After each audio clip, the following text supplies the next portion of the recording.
ಈಗ ನಮ್ಮ ಜೊತೆ ಮಾತನಾಡೋದಕ್ಕೆ ಸಿಎಂ ಕಾನೂನು ಸಲಹೆಗಾರ ಶಾಸಕ ಪೊನ್ನಣ್ಣವರು ಇದ್ದಾರೆ, ಮಾತನಾಡ್ತೀನಿ. ಸರ್, ಸಿಎಂ ಸಿದ್ದರಾಮಯ್ಯನವರ ವಿರುದ್ಧ ಸಿಬಿಐ ತನಿಖೆ ಕೋರಿದಂಥ ಅರ್ಜಿನ ಹೈಕೋರ್ಟ್ ವಜಾ ಮಾಡಿದೆ. ಸಿಎಂ ಕಾನೂನು ಸಲಹೆಗಾರರಾಗಿ ಫಸ್ಟ್ ರಿಯಾಕ್ಷನ್ ಏನು ಸರ್? ನಾವು ಯಾವತ್ತೂ ಕೂಡ ಕಾನೂನಿನ ಪ್ರಕ್ರಿಯೆಯಲ್ಲಿ ನ್ಯಾಯಾಲಯದಲ್ಲಿ ವಿಶ್ವಾಸ ಇರುವಂಥವರು, ಸಂವಿಧಾನದಲ್ಲಿ ವಿಶ್ವಾಸ ಇರುವಂಥವರು. ಯಾವತ್ತೂ ನಮ್ಮ ವಿರುದ್ಧ ತೀರ್ಪು ಬಂದಾಗ ಕೂಡ ಇದೇ ಮಾತನ್ನು ಹೇಳಿದ್ದೀವಿ. ನಾವು ಕಾನೂನಿಗೆ ಮತ್ತು ಸಂವಿಧಾನಕ್ಕೆ ಮತ್ತು ನ್ಯಾಯಾಲಯದ ತೀರ್ಪುಗಳಿಗೆ ತಲೆಬಾಗ್ತೀವಿ.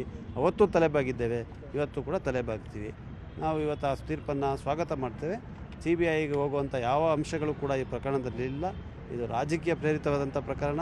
ಇದು ಸಂಪೂರ್ಣವಾಗಿ ಲೋಕಾಯುಕ್ತ ಇದನ್ನು ತನಿಖೆ ಮಾಡೋಕ್ಕೆ ಸಮರ್ಥರಿದ್ದಾರೆ. ಅವರು ತನಿಖೆಯನ್ನು ಮಾಡ್ತಾರೆ. ಬೇರೆ ಯಾವ ಸಂಸ್ಥೆ ಅವಶ್ಯಕತೆ ಕೂಡ ಇಲ್ಲ. ಮತ್ತು ಈ ಒಂದು ಷಡ್ಯಂತ್ರ ಏನಿತ್ತು, EDಯನ್ನು CBIಯನ್ನು ಬಳಸಿ ಸರ್ಕಾರವನ್ನು, ಮುಖ್ಯಮಂತ್ರಿಗಳು ಸಿದ್ದರಾಮಯ್ಯನವ್ರನ್ನ ಅಸ್ಥಿರಗೊಳಿಸುವಂಥ ಪ್ರಯತ್ನ ಮತ್ತು ಷಡ್ಯಂತ್ರ ಇತ್ತಲ್ಲ, ಅದಕ್ಕೆ ಇವತ್ತು ಅವ್ರಿಗೆ ಒಂದು ಹಿಂದೇಟಾಗಿದೆ. ಸರ್, ಸಿಎಂ ಕಾನೂನು ಹೋರಾಟಕ್ಕೆ ಇದೊಂದು ರೀತಿ ಸ್ಟೆಪ್ ಸಿಕ್ತಂಗೆ ಆಯ್ತಾ ಅಂತ, ಮೆಟ್ಲು ಸಿಕ್ತಂಗೆ ಆಯ್ತಾ ಅಂತ? ಅಂದರೆ ಇದರಲ್ಲಿ ನಮಗೆ CBIಗೆ ಹಸ್ತಾಂತರ ಮಾಡುವಂಥ ಯಾವ ಪ್ರಶ್ನೆಯೂ ಇಲ್ಲ ಅಂತ ಹೇಳುವಂಥದ್ದು ನಮ್ಮದೇನು ವಾದ ಇದೆ, ಅದನ್ನು ಸ್ವೀಕಾರ ಮಾಡಿದ್ದಾರೆ. ಮತ್ತು ಭಾಳ ಮುಖ್ಯವಾಗಿ ಇವತ್ತು ಲೋಕಾಯುಕ್ತ ಸಂಸ್ಥೆ ಒಂದು ಸ್ವತಂತ್ರವಾದಂಥ ಸಂಸ್ಥೆ. ಇದರಲ್ಲಿ ಯಾವ ಹಸ್ತಕ್ಷೇಪ ಕೂಡ ಮಾಡೋದಿಲ್ಲ ಅಂತ ಹೇಳುವಂಥ ವಿಚಾರವನ್ನು ಕೂಡ ನಮ್ಮ ನ್ಯಾಯಾಲಯ, ಉಚ್ಚ ನ್ಯಾಯಾಲಯದ ಮತ್ತು ನಮ್ಮ ಡಿವಿಷನ್ ಬೆಂಚ್ ನ್ಯಾಯಾಲಯಗಳ ತೀರ್ಪನ್ನು ಆಧರಿಸಿ ಇವತ್ತು ಅದನ್ನು ಕೂಡ ಘೋಷಣೆ ಮಾಡಿದ್ದಾರೆ.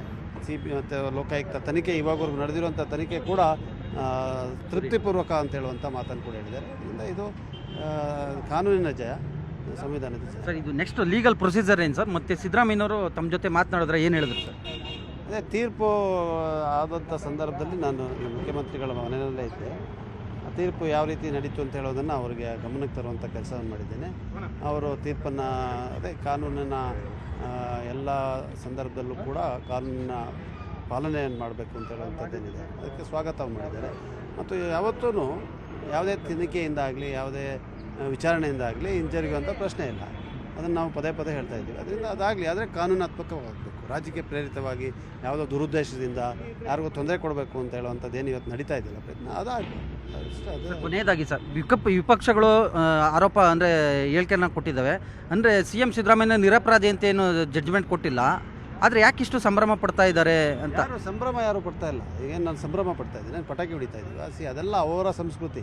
ಸಂಭ್ರಮ ಪಡೋದು, ಜೈಲಿಂದ ಹೊರಗಡೆ ಬಂದಾಗ ಪಟಾಕಿ ಹೊಡೆಯೋದಂಥದ್ದು, ಅದು ಅವ್ರಿಗೆ ಗೊತ್ತಿರ್ಬೋದು. ಅದು ಆ ಒಂದು ಜಾಯಮಾನ ಅವ್ರದ್ದು. ಆದರೆ BJPನವ್ರಿಗೆ ಇದರಲ್ಲಿದ್ದಂಥ ಒಂದು ರಾಜಕೀಯ ಷಡ್ಯಂತ್ರ ಏನು ನಡೆಸ್ತಾ ಇದ್ದಾರಲ್ಲ, ಅದು ವಿಫಲ ಆಗಿದೆ ಅಂತ ಅವ್ರಿಗೆ ಬೇಸರ ಆಗಿರ್ಬೋದೇನೋ, ಅದಾಗಿರ್ಬೋದು. ನಾವೇನು ಸಂಭ್ರಮ ಮಾಡ್ತಾ ಇಲ್ಲ.